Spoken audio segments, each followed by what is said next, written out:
palestra Caminhos da Pós-Graduação. Esta palestra foi preparada por Lima de Leão Martins, engenheiro agrônomo pela Universidade Federal do Espírito Santo, mestrado feito pelo Programa de Pós-Graduação em Produção Vegetal da mesma universidade, e Wagner Nunes Rodrigues, engenheiro agrônomo com mestrado em Produção Vegetal pelo Programa de Pós-Graduação em Produção Vegetal do Centro de Ciências Agrárias da Universidade Federal do Espírito Santo e atualmente no programa de doutorado da mesma universidade. Os tópicos a serem abordados durante a palestra serão os tipos de pós-graduação atualmente existentes no Brasil, como é feita a avaliação da pós-graduação e onde encontrar os resultados, quais são os cursos atualmente recomendados e reconhecidos pelo Ministério da Educação e como proceder num processo de seleção para entrar num curso de pós-graduação. Antes de começar o curso, vamos passar por um breve histórico da pós-graduação no Brasil. É um fato conhecido que o ensino superior no Brasil enfrenta grandes problemas. No entanto, os sucessos que a pós-graduação brasileira tem alcançado são um motivo de constante orgulho nos últimos anos. Atualmente, a pós-graduação brasileira está entre as mais importantes do mundo. Além do grande tamanho que ela tem alcançado, a pós-graduação ela também tem impressionado pela sua qualidade. Considera-se que a origem da pós-graduação tenha sido o ano de 1930, com os modelos das primeiras universidades brasileiras. Nesse primeiro modelo, o elemento central era uma relação tutorial que se estabelecia entre o professor e um pequeno grupo de alunos. Nessa relação, o pequeno grupo de alunos acabava atuando como auxiliar do professor nas atividades de ensino ou pesquisa. Nesse modelo, o treinamento dos alunos acabava sendo bastante informal e acabava sendo centrado basicamente no desenvolvimento da sua tese. E a autoridade do professor nesse modelo era praticamente absoluta. Essas primeiras experiências com o modelo de pós-graduação, elas tiveram um impacto pequeno no ensino superior brasileiro. No início, a pós-graduação era apenas uma iniciativa de pequenas dimensões. Apenas após 35 anos, no ano de 1965, o Ministério da Educação ele passou a regulamentar essas experiências. E as primeiras características da pós-graduação brasileira finalmente foram fixadas com o parecer 977. Nesse parecer, ficou estabelecido como seria o formato institucional básico para a pós-graduação brasileira, ocorrendo a diferenciação entre os dois níveis de formação, o mestrado e o doutorado. Além disso, foi estabelecida uma linha de continuidade entre os dois, sendo o mestrado um pré-requisito para o doutorado. Já no ano de 1968, o governo acabou impondo uma profunda reforma no sistema de ensino superior, e essa reforma visava adotar um modelo norte-americano para as universidades brasileiras. Nesse sistema, era proposto uma organização em departamentos, a contratação de professores em tempo integral e a substituição do sistema tradicional de cursos em sequência por um sistema de créditos.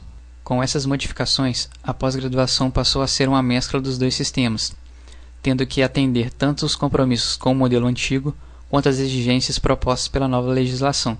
Dessa forma, foi mantido o modelo tutorial existente entre o orientador e o estudante, mas com as novas regras, a pós-graduação começou a apresentar características semelhantes aos modelos atuais. Começou-se a exigir que o estudante de pós-graduação concluísse um número mínimo de disciplinas, que fosse aprovado num exame de qualificação e que fosse bem-sucedido numa defesa pública da sua tese, diante de uma banca examinadora que seria composta de pelo menos um professor externo ao departamento em que ele cursou a pós-graduação, no caso do mestrado, e no mínimo 2 para o doutorado.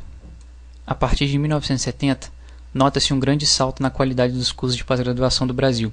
Isso porque, a partir desse momento, o governo passou a apoiar fortemente o desenvolvimento científico e tecnológico do país, pois o governo tinha o objetivo de promover o desenvolvimento científico do país como uma estratégia para tentar ampliar o desenvolvimento econômico. Assim, o governo brasileiro lançou um projeto de capacitação de pesquisadores no exterior, oferecendo bolsas de pós-graduação para fora do país e ampliando as oportunidades de estudo no exterior. Esses novos cientistas que retornavam depois da sua formação no exterior começaram a dar um novo formato à pós-graduação no Brasil. Como esses cientistas que estavam retornando ao Brasil já tinham uma perspectiva mais clara de como era o processo de pós-graduação no exterior, eles passaram a atuar junto aos novos programas de pós-graduação que estavam sendo desenvolvidos aqui no Brasil, a adotar um sistema que fosse mais dinâmico e mais eficiente. A partir daí, as agências de fomento também passaram a apoiar os pesquisadores de maneira mais direta e, consequentemente, a pós-graduação brasileira cresceu em passos gigantescos, tanto em tamanho quanto em qualidade. Nessa época, alguns institutos eles tendiam a favorecer mais as áreas de ciências e engenharias. No entanto, o Ministério da Educação estava mais preocupado em qualificar novos professores para as universidades então ele tinha interesse de que fosse desenvolvido uma gama maior de áreas de conhecimento. Esse conflito de interesse fez com que os programas de pós-graduação passassem a se tornar mais equilibrados, com a distribuição de disciplinas nas diferentes áreas do conhecimento, tomando os moldes mais parecidos com os modelos atuais. Existem diversos tipos de pós-graduação. A escolha do tipo de pós-graduação mais adequado vai depender tanto do objetivo da sua pós-graduação quanto da sua atual área de atuação profissional, ou seja, a escolha também está relacionada à sua graduação. Uma característica em comum de todos os tipos de pós-graduação é que todos eles exigem um diploma de graduação que seja reconhecido pelo Ministério da Educação. Dois termos normalmente utilizados para classificar os cursos de pós-graduação são os termos lato sensu e stricto sensu. Os cursos lato sensu vão compreender aqueles programas de especialização, incluindo os programas de MBA. A duração mínima desses cursos será de 360 horas, excluindo-se o tempo utilizado com o estudo individual, elaboração de monografia e elaboração do trabalho de conclusão de curso. No final desses cursos, o aluno vai receber um certificado e não um diploma. O critério de seleção utilizado para ingressar num curso de pós-graduação lato sensu pode ser definido de forma independente por cada instituição.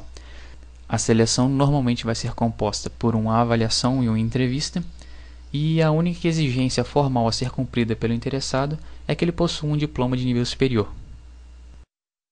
Já os cursos stricto sensu compreendem os programas de mestrado e doutorado, que são abertos a candidatos diplomados em cursos superiores de graduação e que atendem às exigências das instituições de ensino e ao edital de seleção. Ao final desse curso, o aluno será contemplado com um diploma. A duração da pós-graduação vai ser dependente do tipo de curso. Normalmente os cursos de mestrado vão ter a duração de 2 anos, onde o aluno vai ter que desenvolver a sua dissertação, além de cursar as disciplinas que são pertinentes à sua área de pesquisa. Já nos cursos de doutorado, o aluno vai dispor de um período de aproximadamente 4 anos para cumprir os créditos de suas disciplinas, juntamente com a elaboração de sua tese. A escolha dentre esses dois tipos de pós-graduação ela pode ser feita de acordo com o seu objetivo profissional. Enquanto os cursos stricto sensu são mais voltados para a formação de pesquisadores e professores universitários, os cursos lato sensu são mais voltados para o mercado profissional, já que eles têm um objetivo mais técnico-profissional específico. Normalmente, existe uma grande variabilidade dentro das regras de cada curso de pós-graduação.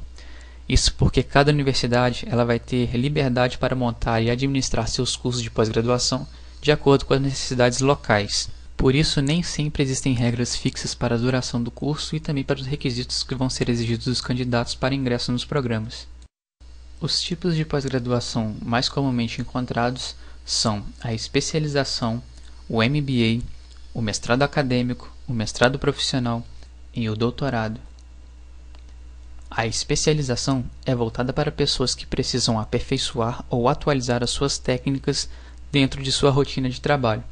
Ela pode ser oferecida tanto por instituições de ensino quanto por organizações profissionais ou corporativas. A duração média da especialização é de 2 anos e para que o certificado seja reconhecido pelo MEC, o curso ele deve ter uma carga horária mínima de pelo menos 360 horas de aula. Os pré-requisitos para a seleção geralmente são apresentar um diploma de graduação que seja reconhecido pelo MEC. Pode também incluir uma entrevista, a apresentação do currículo e, dependendo da instituição, pode até mesmo incluir uma prova escrita. Algumas instituições elas adotam testes realizados por associação de classe, que vão medir o conhecimento do candidato sobre a sua área de atuação e também vão medir a sua maturidade profissional. As aulas normalmente elas enfocam aspectos mais práticos da profissão e costumam ser dadas em um período compatível com o horário comercial, ou seja, as aulas vão ser ministradas num período noturno ou nos sábados. Para receber o certificado, o aluno ele deve apresentar uma monografia ou trabalho de conclusão de curso sobre um tema abordado durante o curso. E as perspectivas futuras são que o candidato ele pode candidatar-se a um mestrado acadêmico ou profissional ou simplesmente partir para uma outra especialização em outra área de interesse. Já o MBA, que é o chamado mestrado em administração de negócios, é uma especialização na área gerencial e administrativa. O MBA executivo ele tem um perfil mais generalista, enquanto alguns outros cursos eles têm a característica de ser mais voltado para aspectos de finanças, recursos humanos, marketing, tecnologia da informação, entre outros. A duração média varia entre 1 e 2 anos e para obter um certificado reconhecido pelo MEC, o curso ele precisa ter uma carga horária mínima de 360 horas de aula. Como pré-requisito de seleção, no geral, pede-se que o candidato ele tenha no mínimo 3 anos de experiência no mercado. E alguns cursos que são mais avançados, eles podem pedir até mesmo 8 anos num cargo de gerente ou diretor. Normalmente existe uma entrevista, análise de currículo e uma prova. Durante o curso serão utilizadas ferramentas e instrumentos que são normalmente utilizados por quem trabalha na área de gestão, como por exemplo planilhas de custo, análise de casos reais, planejamento de marketing, uso de softwares de finanças, entre outros. Durante o curso de MBA, o aluno também é preparado para falar em público, pois boa parte do curso ele consiste em apresentar trabalhos e participar de debates. As aulas do MBA também costumam acontecer num período fora do horário comercial, como por exemplo durante o período noturno ou durante toda a extensão do sábado. Ao final do curso, o aluno deve apresentar um trabalho de conclusão. E como perspectivas futuras, o aluno pode partir para um mestrado para aprofundar seus conhecimentos teóricos ou partir para uma especialização em uma outra área. O curso de mestrado é para pessoas com perfil mais acadêmico, já que o mesmo é usado para a formação de pessoas que desejam seguir a carreira de ensino ou de pesquisa. A duração média dos cursos de mestrado são de 2 anos e meio, e como pré-requisito para a seleção nós temos geralmente um processo seletivo que vai variar de acordo com as instituições.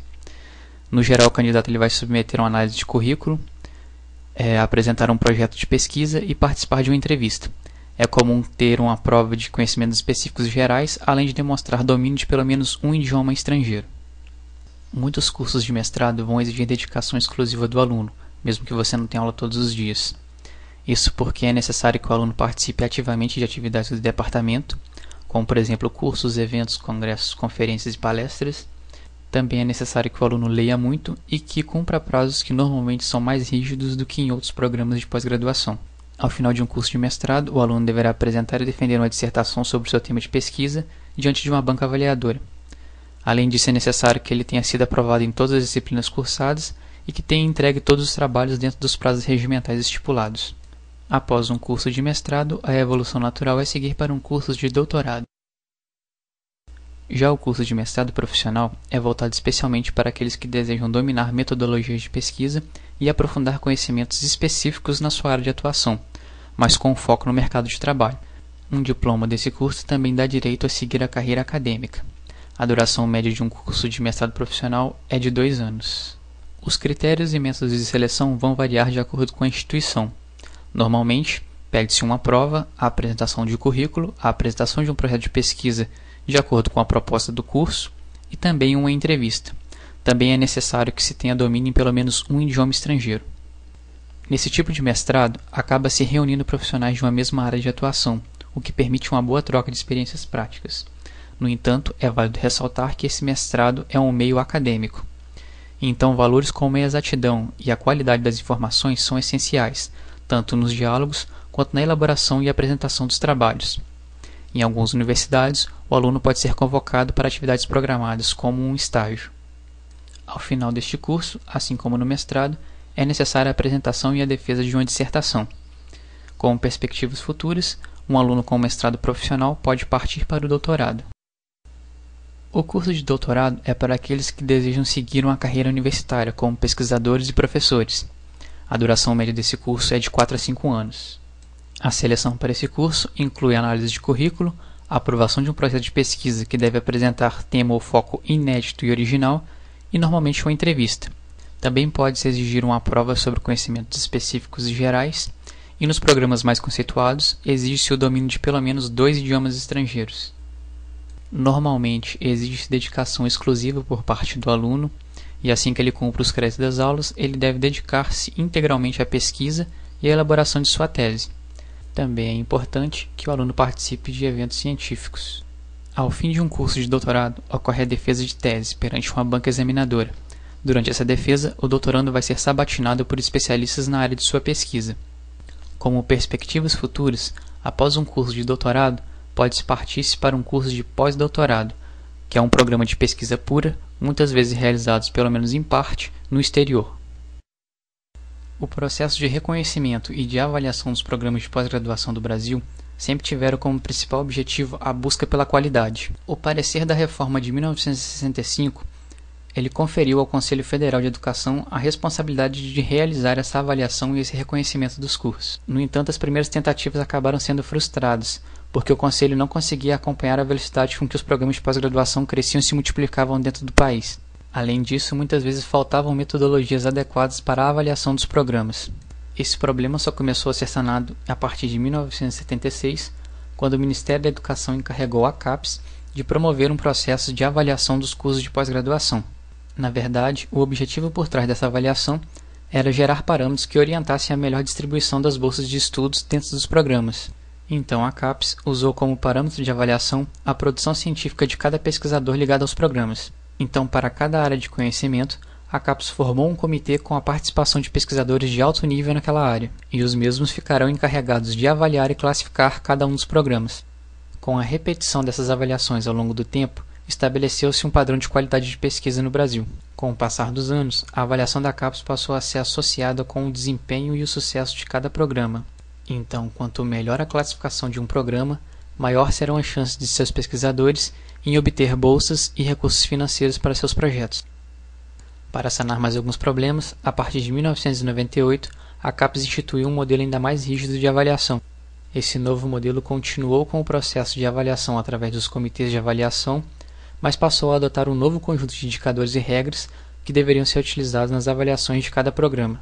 Além disso, mudou-se a periodicidade das avaliações, que passaram a ser trienais. A avaliação dos cursos e programas de pós-graduação é realizada pela CAPES, que é a Coordenação de Aperfeiçoamento de Pessoal de Nível Superior. O sistema de avaliação da pós-graduação implantado pela CAPES funciona desde 1976 e vem cumprindo um papel fundamental para o desenvolvimento da pós-graduação e da pesquisa científica e tecnológica no nosso país. Os principais objetivos desse sistema de avaliação são estabelecer o padrão de qualidade exigido nos cursos de mestrado e doutorado e identificar quais desses cursos atendem ao padrão de qualidade.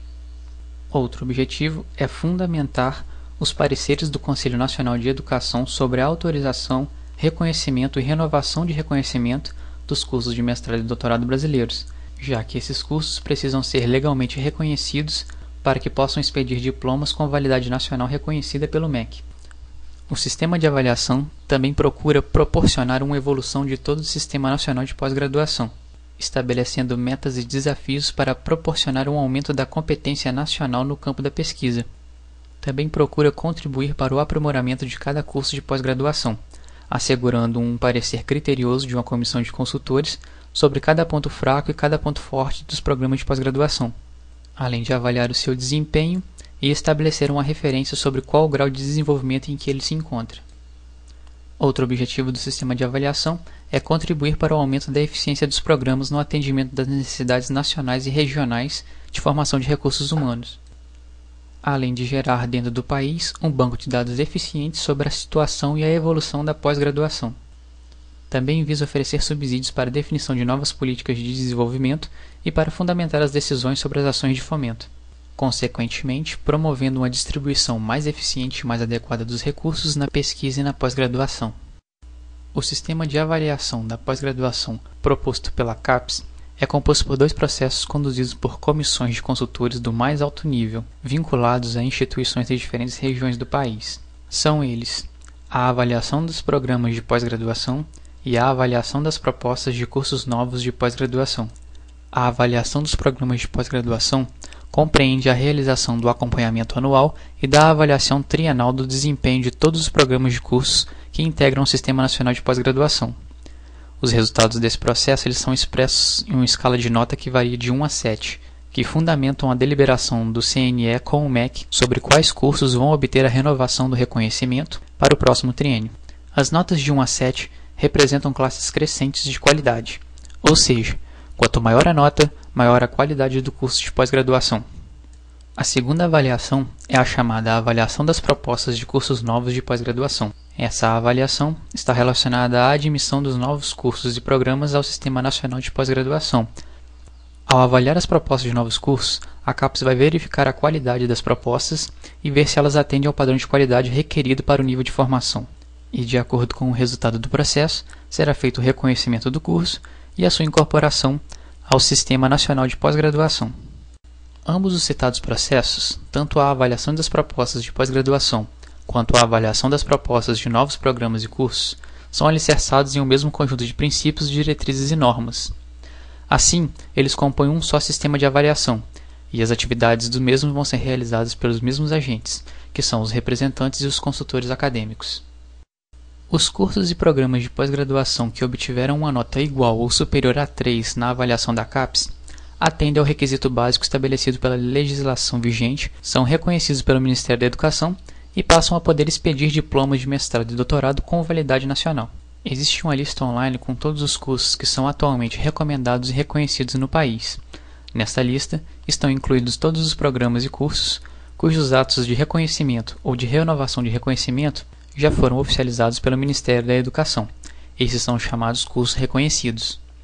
Também estão presentes nessa lista todos aqueles cursos cujas propostas foram recentemente aprovadas pela CAPES e encaminhados ao CNE para finalização do processo de reconhecimento. Estes são os cursos recomendados. Uma lista com todos os cursos atualmente recomendados e reconhecidos está disponível no site da CAPES, através do endereço www.capes.gov.br/avaliação/cursos recomendados e reconhecidos. A última avaliação trienal dos cursos de pós-graduação realizada pela CAPES foi concluída no ano de 2010. Através dos resultados, notamos que aproximadamente a metade dos cursos de pós-graduação brasileiros apresentam tanto o curso de mestrado quanto o de doutorado. Essa última avaliação apontou que no Brasil atualmente existem 2.718 cursos de pós-graduação e que em 1.381 desse total de programas ocorrem os cursos tanto de mestrado quanto de doutorado. Em 39% do total de programas ocorre apenas o curso de mestrado, o que corresponde a um total de 1.055 programas. Em 243 programas ocorre o curso de mestrado profissional, correspondendo a 9% do total. E com menor frequência, temos os programas em que apenas o curso de doutorado está presente. Isso acontece em apenas 1% do total de programas, correspondendo a 39 programas de pós-graduação. Com relação à qualidade desses cursos de pós-graduação, temos que a maior parte desses cursos estão classificados com notas 3 ou 4. Isso corresponde a um panorama positivo para a pós-graduação brasileira, visto que o total de cursos avaliados, que foi de 2.718, corresponde a um número 20% maior do que o número de programas avaliados na última avaliação. Também houve crescimento dos cursos com notas 6 e 7, que são considerados cursos excelentes e com nível de qualidade internacional. Nessa última avaliação, também foi notado um aumento no número de casos de descredenciamento. A taxa de reprovação cresceu dentre os mestrados profissionais. Esse tipo de pós-graduação tinha atingido uma taxa de reprovação de 3,8% na avaliação anterior, subindo para um nível de 7% nessa avaliação. Acredita-se que esse aumento no número de casos de descredenciamentos esteja relacionado a alguns cursos que foram credenciados prematuramente, ou alguns cursos que não receberam a atenção devida ou que perderam parte dos seus docentes. Sobre o processo de seleção para ingresso num programa de pós-graduação, nós vamos discutir agora algumas etapas normais requeridas dos candidatos para ingresso num programa de mestrado e doutorado. Conforme o discutido anteriormente, o processo de seleção pode variar de uma instituição para outra, portanto, cabe ao candidato ficar atento aos editais de seleção. Em alguns programas, serão utilizadas avaliações escritas que poderão compreender temas gerais ou específicos sobre a área de estudo. São comuns as avaliações sobre o conhecimento em estatística e domínio de língua estrangeira. O processo de entrevista normalmente vai ser realizado por um grupo de professores daquele programa que vai avaliar o candidato quanto ao seu perfil para ingresso naquele programa. É normal que o candidato seja questionado sobre alguns aspectos de sua formação acadêmica e quanto ao projeto de pesquisa que ele pretende desenvolver. Uma outra etapa que a maioria dos programas utiliza como critério de seleção é uma análise de currículo. Nessa análise, é comum que sejam estipuladas pontuações para as diferentes atividades acadêmicas e profissionais, de maneira a criar um critério comparativo entre os candidatos. Outras etapas podem ser exigidas de acordo com o programa, como, por exemplo, a apresentação de um projeto de pesquisa a ser desenvolvido durante a sua pós-graduação. As avaliações escritas utilizam-se de um tempo limitado para que o candidato responda uma série de questões de conhecimentos gerais sobre a área de estudo a que ele está se aplicando. Normalmente, ocorrem avaliações quanto aos conhecimentos sobre estatística básica e experimental do candidato, devido à sua grande importância para o desenvolvimento de um projeto de pesquisa. Os testes sobre língua estrangeira vão variar de acordo com a instituição, Normalmente são disponibilizados testes em inglês e espanhol, onde o candidato deverá apresentar proficiência sobre uma língua estrangeira, pelo menos, para o mestrado e 2 línguas estrangeiras para o doutorado. A entrevista normalmente acontece num período de tempo curto e limitado, então é necessário que o candidato esteja preparado para se apresentar bem, sem exageros. Algumas dicas são conhecer bem o programa de pós-graduação ao qual você está se aplicando. Gaste alguns minutos para conhecer a história e as características daquele programa de pós-graduação e tenha clara a razão pela qual você deseja ingressar no mesmo. Caso já tenha uma ideia em mente, planeje bem as atividades que você deseja desenvolver ao longo do curso, gerando um plano de trabalho ou plano de estudo. Mesmo que não seja parte do critério de seleção para o programa de pós-graduação ao qual você está se candidatando, tente sempre possuir um projeto de pesquisa ou um plano de trabalho a ser executado. Conheça bem os objetivos pelos quais você está se candidatando àquele programa e tenha em mente as suas responsabilidades ao longo do processo. E conheça também a área de estudo a qual você está se candidatando, já que você estará se aprofundando cientificamente na mesma. E como em qualquer outra entrevista, tente se portar e vestir conforme a ocasião. A análise de currículo normalmente segue um modelo comparativo que estabelece alguns critérios de pontuação para cada atividade que o candidato desenvolveu ao longo da sua graduação. Geralmente, é necessário que o candidato entregue seu currículo gerado pela plataforma Lattes, e cada programa vai estabelecer um sistema de ranqueamento através de pontuações associadas a diferentes atividades desenvolvidas pelo candidato durante a sua formação, como, por exemplo, a quantidade e a qualidade dos projetos que ele desenvolveu, as publicações que ele obteve e os eventos que ele participou. A plataforma Lattes, que foi citada anteriormente, representa uma experiência do CNPq para integrar as bases de dados dos currículos, dos grupos de pesquisa e das instituições, todos em um único sistema de informação. A atual dimensão dessa plataforma se estende a ações de planejamento, gestão, operacionalização do fomento de diversas instituições e agências, se tornando uma importante estratégia para o planejamento e a gestão de atividades, além de auxiliar na formulação de novas políticas para órgãos governamentais na área de ciência, tecnologia e inovação. O currículo Lattes acabou se tornando um padrão nacional para o registro das atividades dos estudantes e dos pesquisadores no país, e atualmente ele é utilizado pela maioria das instituições de fomento, universidades e institutos de pesquisa do país. A adoção do currículo Lattes como um padrão nacional é devido à sua riqueza de informações e à sua crescente confiabilidade e abrangência. Essa plataforma acabou se tornando indispensável para análises de mérito e competência na área da ciência e tecnologia, sendo adotada como critério para planejamento e distribuição de recursos financeiros. Incluído na plataforma Lattes, nós temos o Diretório dos Grupos de Pesquisa do Brasil. Esse diretório é um inventário de todos os grupos atualmente em atividade no país. Ele abrange os recursos humanos constituintes de cada grupo, as linhas de pesquisa, os setores de atividade envolvidos, as especialidades do conhecimento, a produção científica, tecnológica e artística, além dos padrões de interação com o setor produtivo.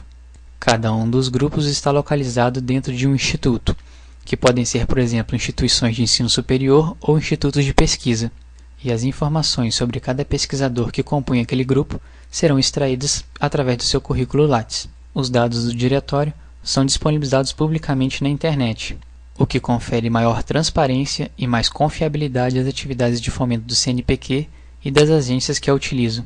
Além disso, a disponibilização pública dos dados permite o intercâmbio entre instituições e entre pesquisadores, gerando uma grande gama de informações para estudos e pesquisas. E como o processo é comutativo, ele acaba tendo um papel de preservar a memória da atividade de pesquisa no país. A plataforma Lattes é de acesso gratuito e está disponível na internet através do endereço lattes.cnpq.br. O cadastro de currículos também é gratuito e tudo que o pesquisador deve fazer é fornecer o seu CPF. Logo, no currículo Lattes estarão incluídas todas as atividades desenvolvidas pelo candidato, como, por exemplo, os projetos que ele desenvolveu. É válido ressaltar que esses projetos terão pontuações durante a sua seleção, caso no programa escolhido exista a análise de currículo. Então, quanto maior a qualidade e a quantidade de seus projetos de pesquisa, de extensão e de ensino, maior serão suas chances de entrar no programa de pós-graduação. Geralmente, os projetos de pesquisa apresentam um peso maior durante a avaliação. Outro critério utilizado é a qualidade e a quantidade de publicações realizadas pelo pesquisador. A publicação de resumos e resumos expandidos em eventos científicos também é contabilizada na maioria dos processos de seleção, assim como a publicação de livros e capítulos de livros. Durante o ranqueamento dos candidatos, a publicação de artigos em periódicos também apresenta um elevado grau de importância nos processos de seleção, e a pontuação adquirida com a publicação de um artigo em periódico normalmente está associada à estratificação do periódico através do sistema da Qualis, que é uma classificação também realizada pela CAPES. No programa Qualis, os periódicos são enquadrados em categorias indicativas de sua qualidade, e conforme a deliberação do Conselho Técnico Científico, essa classificação ficou sendo composta de 8 estratos, sendo eles o extrato A1, que é o mais elevado, A2, B1, B2, B3, B4, B5 e o extrato mais baixo, que é o extrato C, que pode chegar a ter peso zero em algumas seleções. A avaliação dos periódicos através do programa Qualis é reefetuada a cada 3 anos, e os periódicos são novamente classificados quanto a seu extrato. Em periódicos que abrangem diferentes áreas, podem ocorrer classificações diferentes do Qualis para cada uma de suas áreas. Para saber a atual classificação de um periódico dentro do programa Qualis, é possível acessar a lista completa dos periódicos cadastrados através da internet, através do site qualis.capes.gov.br. Eventos científicos também são contados durante o processo de avaliação de currículos.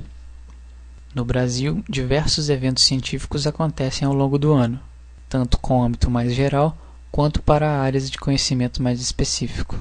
Normalmente, para uma melhor pontuação durante o processo de seleção, é necessário que se participe de eventos científicos, há cursos e minicursos, que se apresente trabalho científico durante esses eventos, que se participe de palestras e que se publique resumos. De acordo com o exposto nesta palestra, vimos que a escolha da pós-graduação mais adequada vai depender do objetivo profissional que se deseja alcançar e também da área de formação e atuação do profissional, assim como da sua preferência individual. Também vimos que existem vários cursos e programas de pós-graduação no país e que ingressar no mesmo vai depender apenas da dedicação, do planejamento e do estudo de cada candidato. Nós agradecemos pela atenção de todos aqueles que assistiram à palestra e deixamos também o nosso muito obrigado ao Centro Científico Conhecer e ao Centro de Ciências Agrárias da Universidade Federal do Espírito Santo.